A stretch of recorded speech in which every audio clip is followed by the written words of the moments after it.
Tonight, new information about problems at the Cincinnati VA. Surgical instruments with blood or bone and a needle holder with a used needle still in it. The 9 on Your Side I-Team and Scripps DC Bureau, well, they have spent months digging into allegations of wrongdoing, taking our concerns straight to the top. And Scripps National Investigative Correspondent Mark Greenblatt uncovers internal VA documents that show those alarming allegations and so much more. I'm the one who filled out the report. Where did those reports go? This surgical technician is speaking out publicly for the first time. This is ridiculous. Scott Landrum is talking about long-standing problems with dirty, risky surgical instruments at the Cincinnati VA hospital. Problems the VA says it cannot substantiate. I'm the person who found the bone on the instruments, and it happened dozens of times. How in the world can someone say that it didn't happen? I did it. The issues first came to light in a joint Scripps WCPO investigation this February, when a nurse anesthetist told us this. I've seen surgical instruments that once we open that sterile pack, they will have pieces of bone or other debris from previous surgeries still on the instrumentation. And so the VA launched its own investigation, but within a few weeks announced the preliminary results, saying that it couldn't find any quality of care problems. But internal documents that we've obtained paint a more disturbing picture. Reports show in fiscal year 2015, in at least 16% of surgeries hospital-wide, unsterilized or otherwise problematic surgical items got sent to the OR.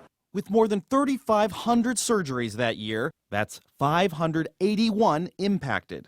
And here, the VA details hundreds of what it calls quality events, repeated instances of bone-contaminated drill bits, broken or rusty surgical instruments, holes in sterile wrappers, or the wrong instruments getting sent to the OR. In one case, a surgical pack was sent to the OR with the word dirty written right on it.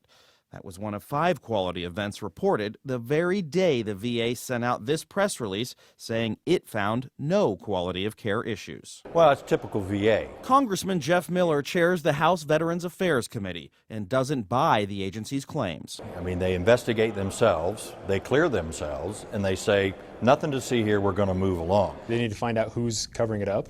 Dr. Jonathan Wolf is the former chief resident of the Cincinnati VA, and he says he tried to get leadership's attention to the problem as far back as 2013. We also saw instances where there was bone in orthopedic reamers. So this was pieces of bone from someone else's body that could end up in your body. Oh, exactly, yeah, and you could end up with bone that could potentially be contaminated with some sort of infectious disease. But when this Harvard-trained surgeon reported what he saw, time and again, I heard nothing. I mean, I filed anywhere between, 10 and 12 of these incident reports, I believe, and I never heard back about a single one. Years later, internal documents reveal problems persist, with at least 11 cases from fiscal year 2015 where instruments showed up with suspected biological debris like blood or bones left on the instruments. Earlier this year, an internal panel warned the committee believes staff is not reporting all issues. And when it is reported, where are all the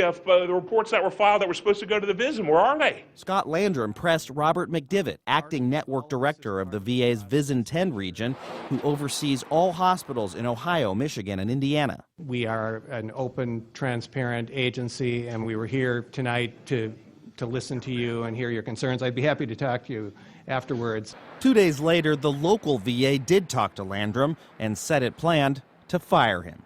Scott Landrum says that he left the VA voluntarily for what he calls a better job. As for Dr. Wolf's reports, well, the VA says they were filed with an operating room manager before he left in 2014, but they admit that they never got entered into a patient tracking system.